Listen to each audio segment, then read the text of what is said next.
Most things in life have a clear sense of purpose. This old Airbus cargo plane looks pretty strange, but it's obvious what it's for. But BMW's X6, well, it's got me totally stumped.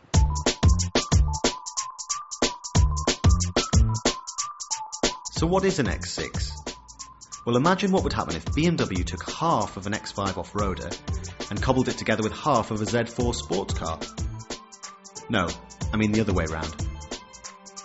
And this is what they've come up with. This point here is like a no man's land. That direction, plain old BMW X5. But with this car, it's all about the back end. This sloping roofline, it's meant to look like a coupe. It's meant to feel sporty. I think it looks rubbish, and it absolutely crucifies rear headroom. The other thing you need to know is that this is a 4-seat only car. The rear bench has been divided by a centre console, again to give it that coupe feel. Up front though, loads of room, great quality as well. Nice tasteful wood trim, great leather as well, really soft. Except you must remember that leather is optional on this car. Spend 50 grand on an X6 and you still get cloth seats as standard, and that is pretty poor. Anyway, let's see what it's like to drive. Now the main difference between this car and the BMW X5 is the X-Drive bit. That's what the badge says on the side. What does it mean? Well, it means there's a clever rear axle at the back. It's got a special diff, electronically controlled, that apportions torque between the two rear wheels. More torque to the outside wheel as you go around a corner helps point the nose in, makes it feel more agile, and it does really work. This car's got the optional active steering. The gearing changes according to road speed. So at low speed, say in town when parking or tight twisty roads, it feels really quick. But on the motorway, the gearing's much longer, so it takes away any hint of nervousness. In other BMWs, we haven't really liked the active steering. This time, I think it actually does work very well.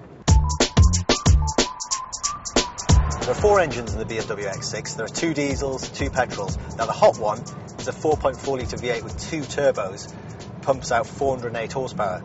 But the one you're really going to want is the diesel, the twin turbo diesel that is. 306 horsepower, 0 to 60 in 6.9 seconds, and it still does 34 miles per gallon.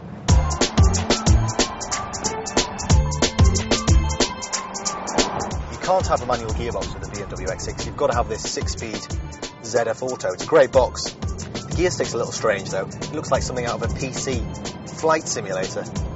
Works pretty well though. Get used to it. Pull it back to go up a gear, push it forward to go down a gear. That's the racer's way. Now if your only experience of SUVs is driving a lumbering Mitsubishi Shogun, then you will be amazed by this car. It is incredibly composed, very flat around corners, lots of grip, good body control. But for a car that weighs 2.1 tons, it's an absolute revelation.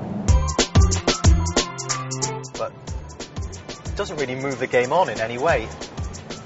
And it's all come at such a bad time, really. Everyone's thinking about downsizing, smaller cars, lighter cars, fuel efficiency. 5 years ago, this could have been a great car. Now, it looks like a bit of a white elephant. So it's more fun to drive than a BMW X5, but it's still not as much fun as a 5 Series.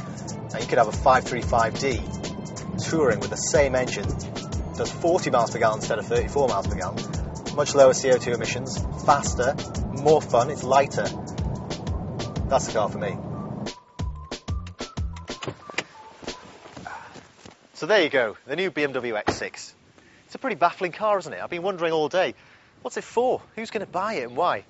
And then 2 minutes ago I bumped into a bloke who picks this up next week, and I asked him, why are you getting a BMW X6? And he tells me, well, you know, I just wanted something a little bit different.